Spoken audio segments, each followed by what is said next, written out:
Tanner McKee and company shined versus the Giants on Sunday, but it's what happened to their wildcard opponent that has everyone talking. Plus, the update on Jalen Hurts we all needed on a Monday, and why these two players who played on Sunday will come alive in the postseason. I'm Thomas Mott. This is the Thomas Mott Show.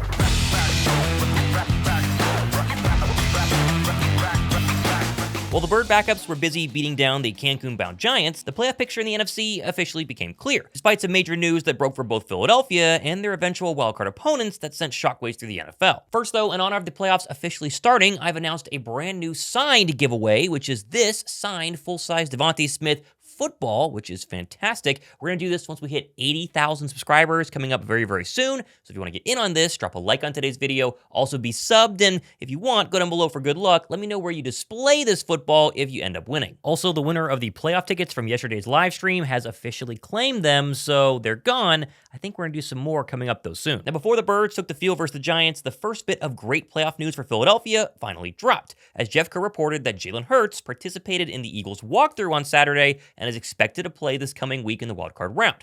This officially marks the first time Hurts has actually been able to practice in any sort of capacity since being hit and concussed versus the Commanders over 2 weeks ago. Now, it was just a walkthrough, not a full-speed practice, but the fact he actually got cleared to be on a football field and participate is big news for the Birds, who should expect to have a full-strength, full-speed, fully healthy Jalen Hurts during their first official wildcard practice this Wednesday. And now, whether Jalen Hurts' concussion was really that bad to where he had to sit out for 2 weeks or they were just taking precautionary measures, we'll probably never know. But the fact that Hurts is going to be back at practice this week should be 100% is going to get a thumbs up from me. Also positive in my eyes is the way the playoff bracket officially filled out yesterday, thanks to the Commanders' last-second win over the lowly Cowboys, and the Bears winning their first Sunday road game since 2021 on this last-second field goal versus the Packers. Quick note on Washington, the Commanders actually had to bench Jaden Daniels in the game versus the Cowboys due to him getting hit way too many times early in the game. They were trying to play their starters, trying to win this game to avoid the 7th seed, and of course Philadelphia, but had to sit Jaden Daniels to protect him for the playoffs. I'd say not a great way to end the regular season, but hey, the Commanders already won their Super Bowl by beating us a couple of weeks ago, so the rest really doesn't matter. Washington will now get a road matchup versus the Bucs next Monday night,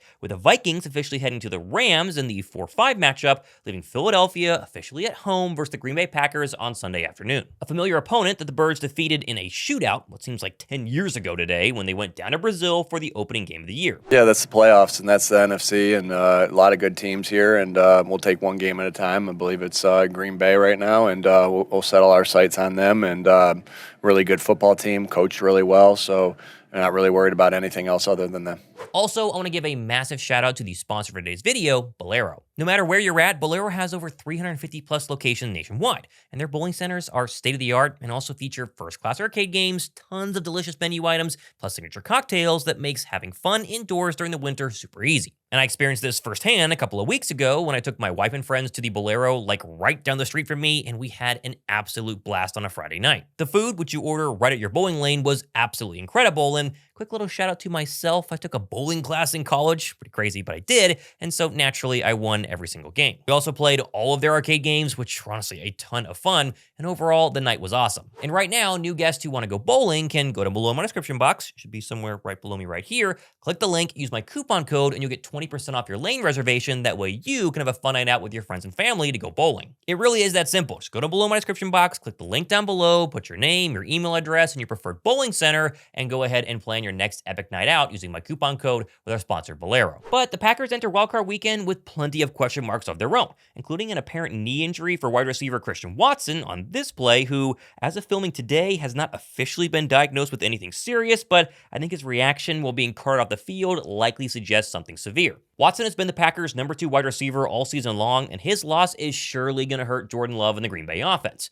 Which, speaking of Love, he suffered an injury of his own on this play, some sort of apparent elbow injury that caused him to leave the game versus the Bears in the second quarter, not return, due to a completely numb throwing arm that, even after the game, apparently was still feeling rough. Yeah, I landed on it on the ground, I think. And yeah, just kind of pretty much lost all feeling in my hand, and it's pretty much just went numb.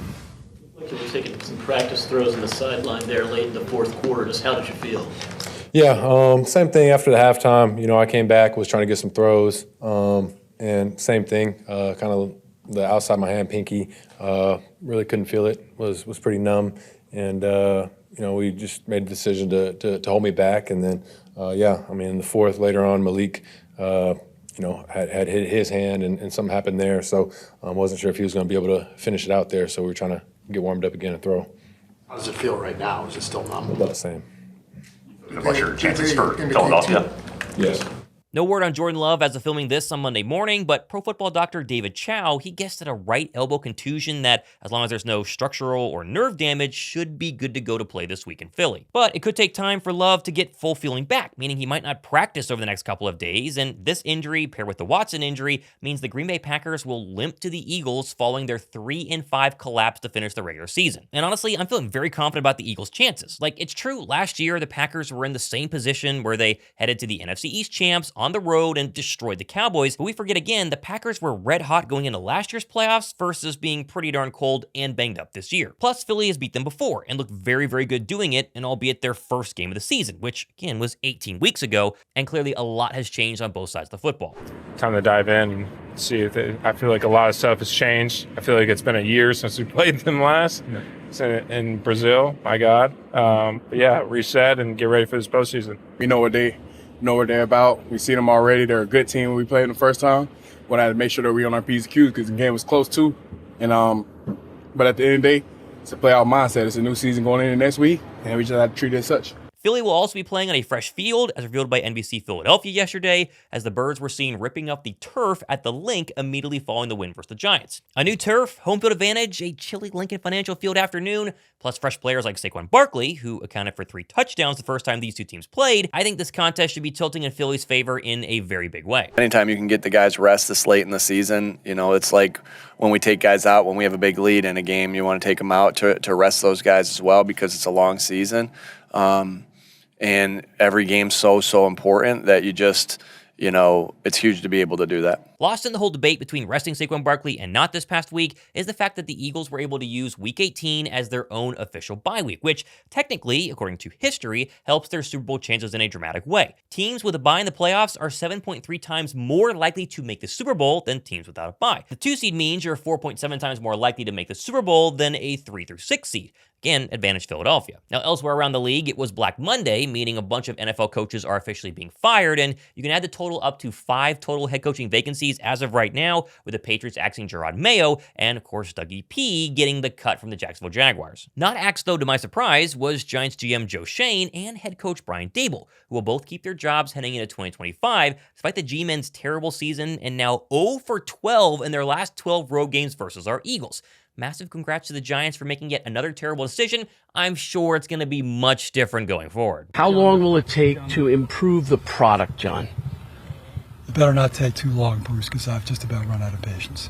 Also not talked about is the Birds not having either of their coordinators, as of right now, officially receiving head coaching interview requests for 2025. That could be big for the Birds' continuity going into next season. As it stands, the only Eagle potentially up for promotion elsewhere is Birds' assistant GM Alex Hallaby, who will officially interview for the Jets job, according to Tom Pelissero, this coming Wednesday. Now, Hallaby is considered the next Howie Roseman. He's a prodigy of the Eagles' great GM and a surefire fit to be at least a GM at one point going forward in the league. Not really surprised the teams want him. I think he will be a GM eventually. The question is he still too young? I guess we'll find out over the next couple of weeks. Now, heading back to the Birds' actual game on Sunday, and if you slept through the backups playing, I can't blame you, but you did miss some key questions being answered, like Dallas Goedert playing the first half and looking very much in shape and ready to go for the playoffs following his extended IR stint the past month. We tend to forget just how effective Dallas can be when he's healthy, and getting his legs back versus the Giants will only make him more dangerous next Sunday versus the Packers. Likewise, Bryce Huff also played significant reps with the ones this past Sunday and looked very impressive at times. Again, not great, but they confirmed post-game he's ready to rock and should be 100% healthy for the playoffs going forward. It was good. Definitely getting back into a rhythm after being on IR for so long. You've been playing with the wrap or the cast on. How's that kind of limiting you, or is it at all? No, it's not limiting me anymore. It's because it's doing what it's supposed to do, is keep my wrist in place, and it just feels good.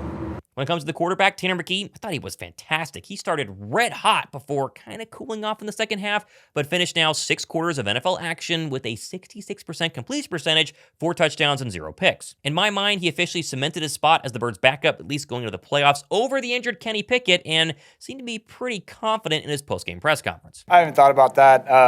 I'll let those guys answer any questions that they want about them. But But obviously, I'm going to do my preparation to play because I've been doing that all season.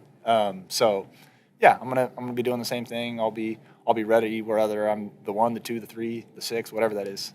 So yeah, it's just doing my own thing. I also thought Jahan Dotson was really good as the Birds' #1 option on Sunday. He got a team-high 7 catches for 94 yards. It's likely he will disappear once again next week when A.J. Brown and Devontae Smith return, but nice to know that Dotson is still a solid receiving threat if needed. We'll see if he actually gets throws during the month of January. I mean, we have the guys. Like, our roster is extremely talented, top to bottom.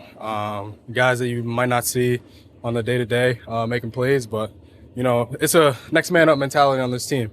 One guy goes down, we hold ourselves to a standard, and we got to uphold that standard no matter who's in there. Overall, the Birds winning against the Giants, I think, really confirmed what we thought all training camp long. The team's depth is really, really good, much better than previous years, especially on defense, from the safeties to the linebackers, cornerbacks, even the front four. All these guys looked very confident and comfortable in what was, for them at least, a meaningful football game. Playoffs can be a war of attrition. You not only need to be healthy to get there, you got to stay healthy during the postseason. And if Philadelphia were to have any sort of serious injury, even a minor injury, I think this game proved I feel very confident in the backups to play meaningful reps if necessary. It's worth taking a quick break and realizing that Philadelphia entered this season with a ton of question marks, really from top to bottom, and have now finished the regular season with 14 wins, the NFC East crown, the 2 seed, and the 5th best Super Bowl odds to win the whole thing as of today. Plus a very favorable first-round matchup and potentially an easy route to round 2. Things are really starting to fall right in the Eagles' lap.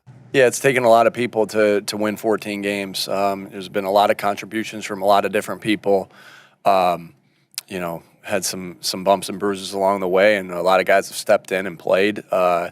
You know, when you win 14 games, it takes everybody. Now, I'll spend this week covering everything happening with the Eagles and more of a deeper dive into what it takes to beat the Green Bay Packers. But just know, as of right now, going into yesterday, I really wanted the Packers, not because of the injuries, because those hadn't happened yet, but I think Philadelphia matches a lot better up, at least in the first round, versus Green Bay's offense than they do versus the Commander offense. And so the fact you get the Packers, who are now even more banged up, is nothing but good news for Philadelphia. Anything can happen. Who knows? Want your thoughts down below in the comments section, but it's playoff time. Let's hope we're talking a lot of Eagles football over the course of the next 4, 5, 6 weeks. We'll see. Be sure to subscribe to get in on the giveaway that's happening for the Devontae Smith signed football, happening at 80,000 subscribers. I'm Thomas Mott on another Victory Monday. This has been the Thomas Mott Show.